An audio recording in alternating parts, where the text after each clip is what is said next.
Dear viewers, SIR সংক্রান্ত যে notice এবং হিয়ারিং ফেজ চলছে, এই সময়কালে বিস্তর জলঘোলা হচ্ছে এবং প্রচুর মানুষের কাছে, প্রচুর ভোটারের কাছে নোটিশ এসেছে। ইলেকশন কমিশন অফ ইন্ডিয়ার দেওয়া তথ্য অনুযায়ী প্রায় 1.5 কোটি মানে 1.40 কোটি মানুষের কাছে নোটিশ পৌঁছেছে, নোটিশ দেওয়া হয়েছে। এ সংক্রান্ত একটি সুপ্রিম কোর্টে মামলাও দায়ের হয়েছিল এবং তার রায় 15ই জানুয়ারি এসেছিল। এবং তারপরে সত্যিই কি মানুষের এই ভোগান্তি কমতে চলেছে?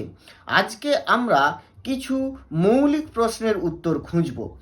এই যে সুপ্রিম কোর্টে করা মামলাটা করা হলো এবং ইলেকশন কমিশনের যে সমস্ত পদক্ষেপ ছিল, সেই সমস্ত পদক্ষেপে মানুষ সত্যিই কি হয়রানি হচ্ছেন?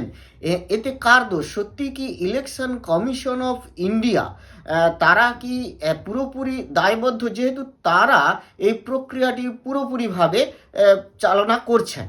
এই দুটো প্রশ্নের থেকেও আরও একটি বড় প্রশ্ন থেকে যায় যে যাদের নোটিশ এসেছে, অর্থাৎ এই যে 1.40 ক্রোর মানে 58 লক্ষ নাম তো বাদ গেছে, সেই বাদ ছাড়াও প্রায় 1.5 কোটি মানুষ, তারা কি নাম তুলতে পারবেন? কারা বেসিক্যালি সবাই নাম তুলতে পারবেন না কারা পারবেন? এটা একটা বিস্তর প্রশ্ন। বহু মানুষের কাছে নোটিশ এসেছে এবং বহু মানুষ কিন্তু বিভ্রান্ত এবং বিভিন্ন অফিসে, বিভিন্ন দপ্তরে তারা কিন্তু সার্টিফিকেট বা তাদের নিজস্ব যে ডকুমেন্টস তা কালেক্ট করার জন্য ছুটছেন এবং কি ডকুমেন্টস নিতে হবে তারা এ বিষয়েও কিন্তু অনেকটাই অজ্ঞাত, জানেনও না। বিভিন্ন জায়গায় যেমন যেমন শুনছেন তেমনভাবে বিভিন্ন দপ্তরে ছোটাছুটি করছেন। এ সংক্রান্ত একটি সত্য ঘটনা যার মুখোমুখি আমি হয়েছিলাম, সেটিও আপনাদের আজকে বলবো। এবং এই সংক্রান্ত যে বিষয়টা, এটা যে খুব গুরুত্বপূর্ণ, মানে কম গুরুত্বপূর্ণ নয়, মারাত্মক গুরুত্বপূর্ণ, এটি কিন্তু বলার অপেক্ষা রাখে না। সুপ্রিম কোর্টে করা মুস্তারি বানুর এই মামলা এবং তার যে রায় বিরাট কিন্তু গুরুত্ব বহন করে এবং এই রায়ের বিশাল অন্তর্নিহিত তাৎপর্য আছে যা আমাদের বুঝতে হবে। তাই যাদের সম্পর্কে কিন্তু নোটিশ এসেছে তাদের কিন্তু এটা কিন্তু অনুধাবন করতে হবে যে এটা কোন পর্যায়ে যেতে চলেছে এবং তারা সত্যিই কি কি ডকুমেন্টস, মানে এখানে ওখানে না ছুটে বিভিন্ন ডকুমেন্টস কালেক্ট করার জন্য বিভিন্ন জনের কাছে যা শুনছেন সেই অনুযায়ী তারা কালেক্ট করতে ছুটে যাচ্ছেন এবং সেটা আদৌ সেটা প্রতিষ্ঠা পাবে কিনা সেই সংক্রান্ত তারা কিন্তু না জেনে বুঝেই এটা করছেন। তাই আমার মনে হয় বিষয়টা কিন্তু খুব গুরুত্বপূর্ণ এবং বিষয়টা প্রতি মানে ধ্যান দেওয়া উচিত। এখন এই সব কিছু উত্তর পাওয়ার আগে আমরা একটু সুপ্রিম কোর্টের জাজমেন্টের দিকে দেখে নিই। সুপ্রিম কোর্টের জাজমেন্টে আসলেই কি বলা হয়েছে এবং কি সেখান থেকে তথ্যটা উঠে এসেছে। এই যে মামলাটি ছিল, এটি হচ্ছে মোস্তারি বানুর করা মামলা। দ্য রেসপন্ডেন্ট হচ্ছেন election commission of India and others. তো সেখানে কি বলা হয়েছে দেখুন। The issue in the instant case pertains to the ongoing special intensive revision in the state of West Bengal. We have briefly heard learned senior counsel representing the petitioners as well as learned senior counsel representing the election commission of India. অর্থাৎ supreme court দুই পক্ষের কাউন্সিলদের কাছ থেকে সমস্ত ব্যাপারগুলো তারা শুনেছেন এবং বুঝেছেন। তারা কি বলছেন, তারা কি পেলেন এই দুই পক্ষ থেকে, তারা যেটা তথ্যটা পেলেন, দেখুন এই তথ্যটা কিন্তু ডকুমেন্টেড তথ্য, এটা কোনো মানে একটা হাওয়ায় চালে দেওয়া খবর নয়, এটা ডকুমেন্টেড তথ্য। It appears that approximately 1.40 crore individuals have been issued notices for the purpose of document verification. These notices are broadly categorized into 3 parts. তাহলে এই যে 1.40 ক্রোর যে নোটিশ পাঠানো হয়েছে, এই এতগুলি নোটিশ কিন্তু 3টে ক্যাটাগরিতে বিভক্ত। কি কি? একটা হচ্ছে ম্যাপড মানে কারা? সেই সমস্ত হু আর লিঙ্কড উইথ দ্য 2002 এসআইআর। অনেকেই কিন্তু ভুল বোঝাবুঝি করছেন যে 2002-তে যদি নাম থাকে তাদের বোধহয় নোটিশ আসেনি বা আসা উচিত হয়নি, কিন্তু না, এখানে ডকুমেন্টেড তথ্য বলছে যে 2002-এর নাম থাকলেও ম্যাপড হলেও তাদের নোটিশ এসেছে। এটা কি কারণে এসেছে সেটা কিন্তু বিচার্য বিষয়। হতে পারে ফাদার্স নেমে গন্ডগোল, হতে পারে নিজের নামের গন্ডগোল, এই মিসম্যাচ হওয়ার কারণে এই নোটিশগুলো আসতে পারে, বিভিন্ন কারণ রয়েছে। তবে আমি যে ঘটনাটা বলতে যাচ্ছি সেখানে এমন ঘটনা হয়েছে যে তার নিজের 2002-এ নাম ছিল, কিন্তু তবুও তিনি নোটিশ পেয়েছেন, অথচ নামের কোনো ভুল নেই, কোনো কিছুই ভুল নেই, ভুল একটা জায়গায় ছিল। সেই ঘটনাটা আমি আসবো এবং আপনাদের এই ঘটনাটা শুনলেই আপনারা বুঝতে পারবেন যে আসল কি চলছে। এরপরে আসি, এই যে তিনটে ক্যাটাগরি ছিল না, তার মধ্যে দ্বিতীয় নম্বর ক্যাটাগরি হচ্ছে আনম্যাপড, অর্থাৎ তারা কোনোভাবেই 2002-এর এসআইআর এর তথ্যের সাথে তারা মেলাতে পারেননি, লিঙ্ক করতে পারেননি। তৃতীয় হচ্ছে থার্ড ক্যাটাগরি, অর্থাৎ লিঙ্ক থাকলেও তারা কি করছেন না, তারা ইনভলভ হচ্ছেন লজিক্যাল ডিসক্রিপেন্সি। এটা একটি নতুন টার্ম ইসিআই এইবারে ব্যবহার করেছে, যেখানে আসলেই পুরো কাজটাই যেহেতু সফটওয়্যার মারফত হচ্ছে, সেখানে সফটওয়্যার ভিত্তিক সার্চিং হচ্ছে এবং সেই সার্চিংয়ে তারা কি করছেন জিনিসটা একটু দেখে নিতে চাইছেন, সত্যি যেগুলো সন্দেহের ঊর্ধ্বে আছে সেগুলোকে বাদ দিয়ে বাকি যারা সন্দেহের মধ্যে রইলেন তাদেরকে একবার নোটিশ দিয়ে দেখছেন যে তাদের কাছে কি ডকুমেন্টস আছে, তারা সত্যি সত্যি ভারতীয় ভোটার কিনা। তো সেই ক্যাটাগরিতে পড়ছেন আসলে সব থেকে বেশি ভোটার, যেটা হচ্ছে 1.36 ক্রোর ভোটার্স। এরাই সব থেকে বেশিরভাগটাই কিন্তু পড়ে যাচ্ছেন এই লজিক্যাল ডিসক্রিপেন্সি। আসলে এই লজিক্যাল ডিসক্রিপেন্সি হওয়ার কারণেই কিন্তু এই টোটাল অ্যামাউন্টিং ভোটারটা বেশি দেখা যাচ্ছে এবং সেখানেই অনেকের ক্ষোভ বিক্ষোভ ধরা পড়ছে। এবার আসুন ডকুমেন্টেড তথ্য কি বলছে, লজিক্যাল ডিসক্রিপেন্সি কেমন কেমন সেখানে দেখা যাচ্ছে। দেখুন, the documents brought on record by the parties indicate that within the category of logical discrepancies include inter alia a mismatch of the father's name। Logical ডিসক্রিপেন্সিতেও কিন্তু ফাদার্স নেমে যদি মিসম্যাচ থাকে সেটাও ধরা হচ্ছে। এ মিসম্যাচ অফ পেরেন্টস এজেসের mismatch থাকলেও ধরা হচ্ছে। এই মিসম্যাচটা তারা ইসিআই কিভাবে ডিটারমাইন করছে না, তারা বলছে যদি difference in parents ages of more than 50 years, কারোর বাবার বা মায়ের বয়স যদি 50 বছরের বেশি হয় তখনই সেটা লজিক্যাল ডিসক্রিপেন্সি, অর্থাৎ তাকে সন্দেহের মধ্যে রাখা হচ্ছে যে 50 বছরের বেশি ঊর্ধ্বের তিনি কি করে বাবা হলেন। A difference in grandparents ages of less than 40 years, অর্থাৎ গ্র্যান্ড প্যারেন্টসের এজের মধ্যের পার্থক্য যদি 40 বছরের কম হয় সেটাও সন্দেহের মধ্যে রাখা হচ্ছে এবং তাকে নোটিশ করা হচ্ছে। And those having more than 6 progeny, এবং যাদের 6জন উত্তরাধিকারের বেশি আছে, 6 প্রজেনির থেকেও বেশি ব্যক্তি আছেন, তাদের ক্ষেত্রেও এই নোটিশটা সার্ভ করা হচ্ছে।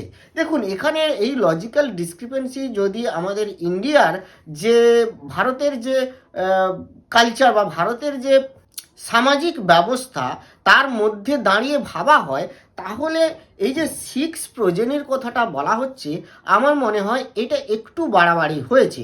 কারণ 6 প্রজেনি এটা মিনিমাম ব্যাপার ছিল একটা সময়। আজকের দিনে দাঁড়িয়ে হয়তো এটা যারা আজকের প্রজন্ম, অ্যাটলিস্ট যারা এখন হয়তো 14 বছর 15 বছর বা 18 বছরের একজন ব্যক্তি, সে হয়তো ভাবতেই পারে যেটা হওয়া সম্ভব কিনা, কিন্তু এটা হামেশাই অহরহ এর আগে হয়েছে।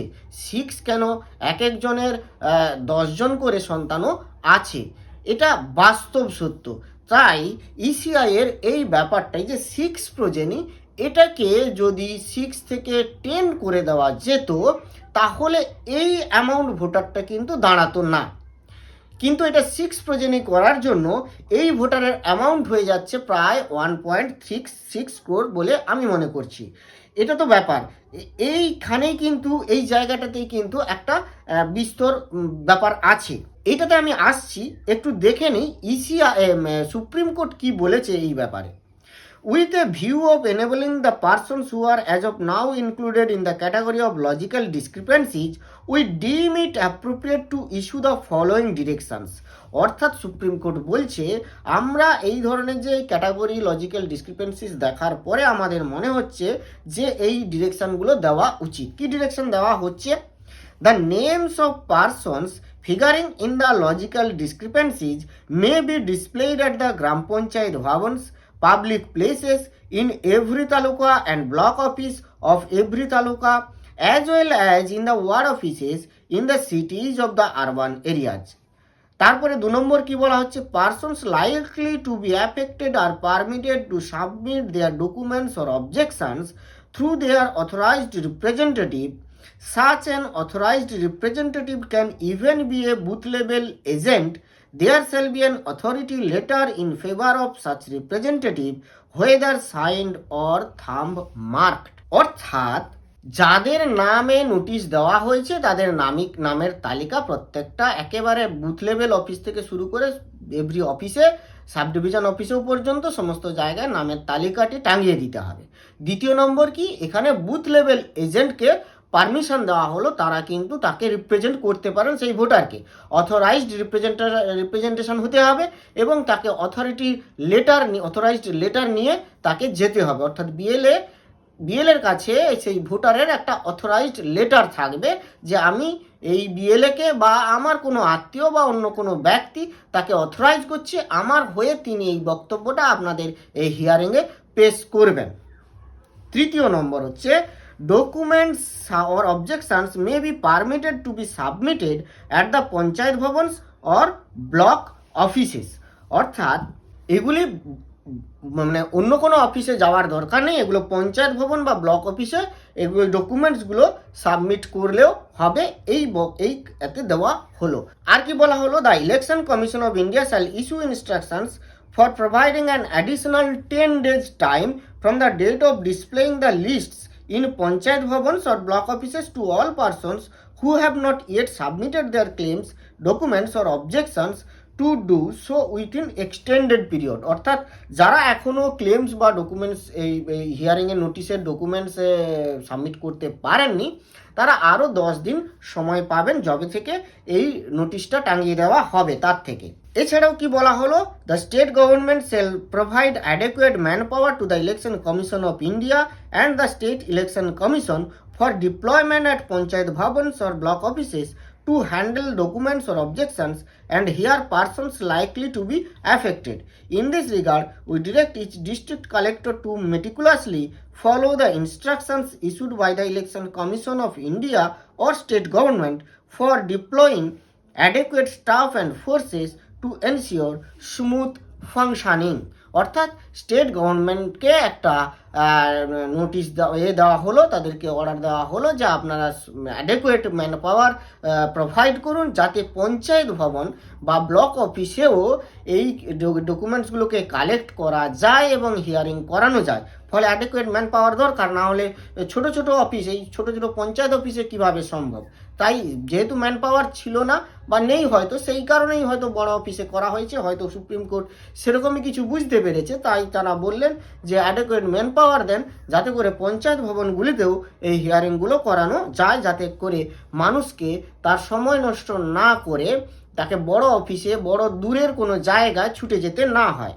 এবার কি বলা হলো? The director general of police West Bengal, superintendent of police of each district and the collector are instructed to ensure that there are no law and order problems at the location and that the entire activity proceeds smoothly. অর্থাৎ law and অর্ডারটাকে তারা কি বললেন যে এটাকে maintain করতে হবে, তার জন্য যারা যারা দায়বদ্ধ থাকবেন তাদেরকে এটা দেখতে হবে।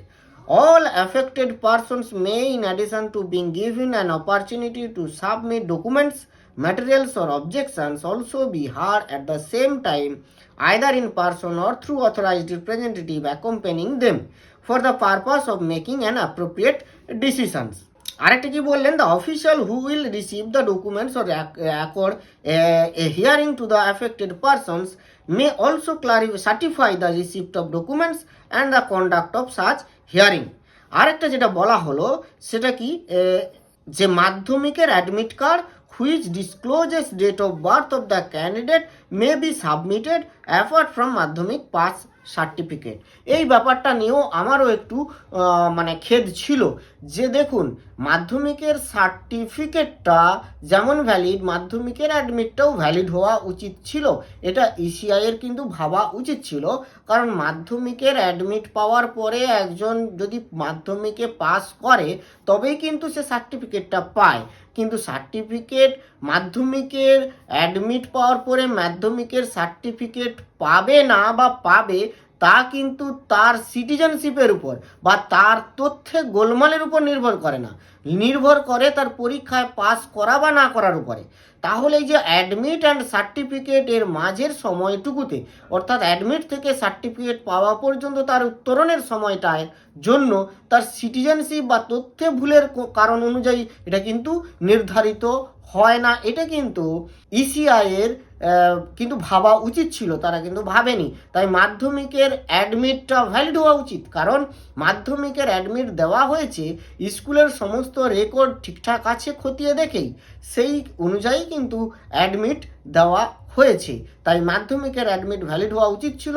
যাই হোক, ইসিআই এ ব্যাপারে কান দেয়নি, কিন্তু সুপ্রিম কোর্ট এ ব্যাপারে সঠিক নির্দেশ দিল যে মাধ্যমিকের অ্যাডমিটটাও কিন্তু সমানভাবে ভ্যালিড। যদি সার্টিফিকেট ভ্যালিড হয় তাহলে অবভিয়াসলি অ্যাডমিটটাও ভ্যালিড। তো এই হচ্ছে রায়। এই ব্যাপারেই আসি। এখানে যাদের নোটিশ এসেছে, বড় প্রশ্ন এটাই যে তারা কতটা সুবিধা পেলেন। আমি বলবো যে সুবিধা এখানে সত্যি কি হলো।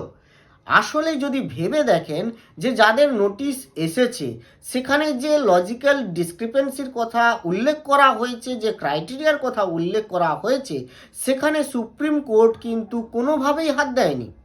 সেখানে যে লজিক্যাল ডিসক্রিপেন্সির ক্রাইটেরিয়া সেট করা হয়েছে সেখানে সুপ্রিম কোর্ট একবারও বলেনি যে ইসিআই আপনারা ভেবে দেখুন এই লজিক্যাল ডিসক্রিপেন্সির ক্রাইটেরিয়াগুলোকে কিভাবে আপনারা আরও সহজ সাধ্য করতে পারেন যাতে মানুষের দুর্ভোগ কম হয়। একথা কিন্তু সুপ্রিম কোর্টের বলার জায়গা ছিল, বলতে পারতো। দেখুন, ইসিআই সাংবিধানিকভাবে তারা হচ্ছে একেবারে স্বতন্ত্র একটা সংস্থা, মোস্ট পাওয়ারফুল একটা সংস্থা। সংবিধানের নিয়ম অনুযায়ী, মানে সংবিধানের যে বক্তব্য অনুযায়ী তাদের হাতে অনেকটাই পাওয়ার আছে। তাই সুপ্রিম কোর্টকে অনেক ভেবেচিন্তে উত্তর দিতে হয় বা তাদেরকে অর্ডার দিতে হয়। সে জায়গায় দাঁড়িয়ে সুপ্রিম কোর্টকে আমি বলছি না, বা সুপ্রিম কোর্ট এমনও করার কথা ছিল না যে আপনারা এই ক্রাইটেরিয়াগুলোকে হটিয়ে দেন, এটা হয়তো বলা সম্ভব নয়। কিন্তু অন্তত এটুকু বলা যেতে পারত যে আপনারা একবার ভেবে দেখতে পারেন লজিক্যাল ডিসক্রিপেন্সির ক্রাইটেরিয়াগুলোকে আপনারা যেটা সেট করেছেন, সেটা তো ওনারাই সেট করেছেন, ইসিআই সেট করেছে, অন্য কেউ সেট করে দেয়নি। তাহলে সেই জায়গাটা কিন্তু ভেবে দেখার অনুরোধের জায়গা থাকতে পারত, কিন্তু করেনি। তাহলে মানে কি বোঝালো? তাহলে মানে বোঝালো যে দেখুন, ইসিআই কিন্তু তার নিজের জায়গায় কিন্তু ঠিক থাকছে, অর্থাৎ ইসিআই এর যে জারি করা লজিক্যাল ডিসক্রিপেন্সির যে ক্রাইটেরিয়া সেটা কিন্তু অ্যাজ ইউজুয়াল ভ্যালিড থাকছে। তাহলে যারা এই যে 11টা ডকুমেন্টসের কথা বলা হচ্ছে ইসিআই এর তরফ থেকে, সেই 11টা ডকুমেন্টসের মধ্যে শুধু চেঞ্জ হলো কি না, মাধ্যমিকের অ্যাডমিট সেটাও ভ্যালিড হলো। অর্থাৎ এই জায়গাটাতে যাদের মাধ্যমিকের অ্যাডমিট আছে তারা হয়তো রক্ষা পেলেন, কিন্তু বাদবাকি এমন অনেক ভোটার আছে যারা মাধ্যমিক পর্যন্ত জানেনি, ক্লাস 5এই পড়া ছেড়ে দিয়েছেন, 6এ পড়া ছেড়ে দিয়েছেন, অনেকের বাল্যাবস্থায় বাবা মারা গেছেন, দাদুও মারা গেছেন, তাদের 2002-এই কোনো লিঙ্ক নেই। তারা কি করবেন? তা হয়তো নোটিশ এসেছে তাদের 6 প্রজেনির বেশি, 6 প্রজেনির থেকে বেশি প্রজেনি আছে বলে। তাহলে এই জায়গায় তারা যদি তথ্য দিতে না পারেন তাহলে কি হবে? এই জায়গাগুলো কিন্তু খুব গুরুত্বপূর্ণ। আবার অনেকে কি করছেন, বিভিন্ন ধরনের ডকুমেন্টস, অন্যান্য ডকুমেন্টস, কোনো একজন হয়তো চলে গেছেন প্রাইমারি স্কুল থেকে বা হাই স্কুল থেকে, তিনি হয়তো হাই স্কুলে 5-এ পড়েছিলেন, 5 থেকে 5-এর একটা স্কুল সার্টিফিকেট চাইছেন যে আমি 5 পাস, কিন্তু এগুলো কোনোগুলোই কিন্তু ইসিআই গ্র্যান্ট করবে না, ভ্যালিড নয়। সুপ্রিম কোর্টের যে রায় এসেছে সেখানেও কিন্তু এ নিয়ে কোনো বিচার্য বিষয় হয়নি। তাই এই জায়গায় কিন্তু তাদের ভাবা উচিত যে তারা কিভাবে প্রমাণ করবেন যে তাদের বাবা বা পূর্বপুরুষ এই ভারতীয় বাসিন্দা এবং তিনি সেই সূত্রে ভারতীয় বাসিন্দা। তাই তাদেরকেই ভাবতে হবে যে এমন ওই 11টা ডকুমেন্টসের মধ্যে কি ডকুমেন্টস আছে। তবে এখানে আমি একটা কথা বলি, যে সমস্ত লেম্যানদের কথা বলা হচ্ছে, যারা পড়াশোনার গণ্ডিটা পেরাননি, অর্থাৎ স্কুলের হয়তো বিশেষ গণ্ডি পেরাননি, যাদের কোনো ডকুমেন্টসই নেই, তাদের অ্যাটলিস্ট অন্তত একটা ডকুমেন্ট থাকা উচিত। হয় তারা কোনো কেন্দ্রীয় এ থেকে বাড়ি পেয়েছেন অথবা রাজ্য থেকে বাড়ি পেয়েছেন, মানে ইন্দিরা আবাস যোজনা বা প্রধানমন্ত্রী আবাস যোজনা বা বাংলার বাড়ি বাংলার ঘর, কোনো না কোনো প্রকল্পে তারা হয়তো বাড়ি পেয়েছেন। সেই ডকুমেন্টস কিন্তু ভ্যালিড, এই 11টা ইসিআইয়ের জারি করা যে ডকুমেন্টস লিস্ট সেই অনুযায়ী কিন্তু ভ্যালিড। ফলে এবং এরা প্রত্যেকেই কিন্তু এটা পাওয়ার যোগ্য ছিল। এই জায়গাটা কিন্তু সবাই হয়তো সেটা ভেবে দেখেননি বা ভাবছেন না। হয়তো ইসিআই সেই কারণেই হয়তো এই লিস্টটাকেও ভ্যালিড বলে গণ্য করেছে, কারণ যারা একেবারেই বাড়ি পাওয়ার যোগ্য তারাই তো আজকে মনে হয় বেশি সমস্যায়। কারণ বাদবাকি মাধ্যমিকের গণ্ডিটা পেরোলেই সকলেরই প্রায় মাধ্যমিকের অ্যাডমিট বা সার্টিফিকেট আছে। আর যারা পরে, মানে যাদের এই জন্ম সার্টিফিকেটের যে নিয়মটা চালু হওয়ার পরে বাদবাকি সকলেরই জন্ম সার্টিফিকেট হয়ে আছে। ফলে এ সমস্ত কোনো কিছু প্রবলেম হওয়ার কথা নয়। দেখুন, যদি নামের বানান ভুল হয় সেক্ষেত্রে জাস্ট আধারই প্রুফ করে দেবে যে আপনি সেই ব্যক্তি। তাই আধার একটি ডকুমেন্ট হিসাবে কিন্তু গ্রহণ করতে বলা হয়েছিল সুপ্রিম কোর্টের তরফ থেকে, এবং সেটি ইসিআই আধার একটি ডকুমেন্টস হিসাবে, অর্থাৎ আপনার প্রুফ অফ আইডেন্টিটি, আপনি যে আপনি সেইটাকে প্রমাণ করার জন্য আধারই যথেষ্ট। ফলে যে ডকুমেন্টসগুলো লাগবে সেই ডকুমেন্টসগুলো এই 11টা ডকুমেন্টসের মধ্য থেকে এসে যাওয়া উচিত। যদি না আসে সেটা কিন্তু দায়বদ্ধতা মনে হয় সকলেরই। তবে এত কিছুর পরেও কিন্তু সেই প্রশ্ন রয়ে যায় যে সত্যিই তারা যদি ডকুমেন্টস জোগাড় করতে না পারেন তাহলে কি হবে। এখানে ডকুমেন্ট যদি ঠিকঠাক সাবমিট না হয় মনে হয় আমার যে করার কিছুই নেই এবং সেখানে নাম বাদ যেতে বাধ্য। তবে এখানে আমার ব্যক্তিগত মতামত যে ইসিআইয়েরও অনেক দূরদর্শিতার অভাব রয়েছে বলে আমি মনে করি। ইসিআইয়ের এই যে এত বড় একটা প্রক্রিয়ার জন্য একটা বিস্তর সময় দেওয়া উচিত ছিল, 1-2 মাসেরই এটা ব্যাপার ছিল না।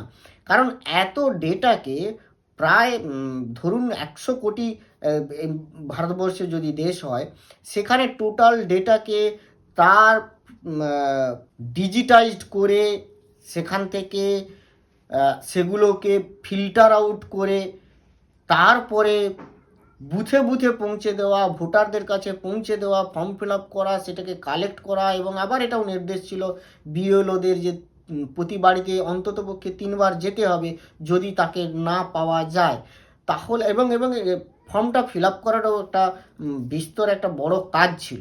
তো এই সমস্ত কাজের জন্য কিন্তু একটা বড় অনেক দিন ধরে এটা করা উচিত ছিল, অ্যাটলিস্ট 1 ইয়ার এটা দরকার ছিল, অনেক পূর্ব প্রস্তুতির দরকার ছিল, কিন্তু সেটা হয়নি। অনেক কম সময়ে তড়িঘড়ি কাজটা করতে হয়েছে, ফলে অনেক লেভেলেও কিন্তু ভুলটা রয়ে গেছে। এই সংক্রান্তই আমি কেন এই উপলব্ধিটা হলো সেটারই কারণ, সেদিন একজন ভোটার তিনি এসেছেন, তিনি একটি ডকুমেন্টস খুঁজছেন, যে ডকুমেন্ট ওই 11টার মধ্যে কোনো ডকুমেন্টসই পড়ে না। তো তিনি বলছেন এই ডকুমেন্টসটি চাই, তাকে কোনো তার ওইখানেরই কোনো একজন ব্যক্তি বলে দিয়েছেন যেই ডকুমেন্টসটা নিয়ে চলে যাবি হয়ে যাবে, কিন্তু ওই ডকুমেন্টসটা ওই 11টা ডকুমেন্টসের মধ্যেই নয়। এটার থেকেও বড় কথা, সেই ভোটারের কাছে নোটিশ আসাই উচিত হয়নি। কেন? কারণ তার তার নিজের নাম 2002-এর লিস্টে ছিল এবং তার নামের বানানেও কোনো ভুল নেই, তাহলে তার সব কিছুই ওকে। কিন্তু ভুল একটা জায়গায় হয়েছে, সেটি হচ্ছে তার যে ফর্ম ফিল আপ করা হয়েছে সেখানে তার ফর্মের যে মিডল পার্টে যেখানে 2002-এর লিঙ্কিংয়ের ব্যাপারটা ছিল সেখানে বাম দিকের পার্টে তার ফিল আপটা করা উচিত ছিল। অর্থাৎ যেহেতু তার 2002-এর নাম ভোটার লিস্টে নাম আছে, তাই বাম দিকের পার্টে তার নাম, তার যে ভোটার কার্ড আইডি, এই সমস্ত তথ্যগুলি দেওয়া উচিত ছিল, কিন্তু সেইটি ফিল আপ না করে ডান দিকে তাকে তার দাদার সাথে লিঙ্কিং দেখিয়ে দেওয়া হয়েছে। অথচ তার বাবার নামও কিন্তু 2002-এর ভোটার লিস্টে ছিল। তাহলে তার দাদার সাথে তাকে লিঙ্কিং দেখিয়ে দেওয়া হয়েছে। তাকে যখন জিজ্ঞাসা করা হলো যে এটা আপনি কি ফর্ম ফিল আপটা করেছেন, না বললো না এখানে ওরাই করে দিয়েছে, আমি কিছু জানি না। তো এরকম ঘটনা, এবং অত্যাশ্চর্য বিষয় যে তাকে যে মানে ফর্মটি যেটি 1 কপি বিএলও সেই ভোটারকে দেবেন সেটাতে সইও নেই, মানে এরকম ঘটনা হয়েছে। তাহলে তিনি এবার দৌড়ে দৌড়ে ছুটছেন, ডকুমেন্টস চাই, কিন্তু তিনি এলিজিবল ভোটার এবং 2002-এ তার লিস্টে নাম আছে, তার বাবার নাম আছে, সবই আছে।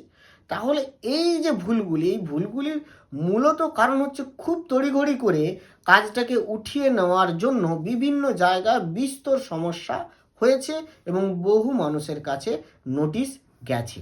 আশা করি সব পক্ষ এটাকে হিউম্যানিটেরিয়ান গ্রাউন্ড থেকে বিস্তর বিবেচনা করবেন এবং সঠিক ভোটার সঠিক নিয়মেই তারা যেন ফাইনাল ভোটার লিস্টে থাকেন, এটাই হওয়া উচিত, এটাই আশা করব। কারণ কোনো এলিজিবল ভারতীয় ভোটার বাদ যাক এটা কিন্তু কেউই চাইবেন না। যাই হোক, আজ এই পর্যন্ত। ভালো থাকবেন, সুস্থ থাকবেন, ধন্যবাদ।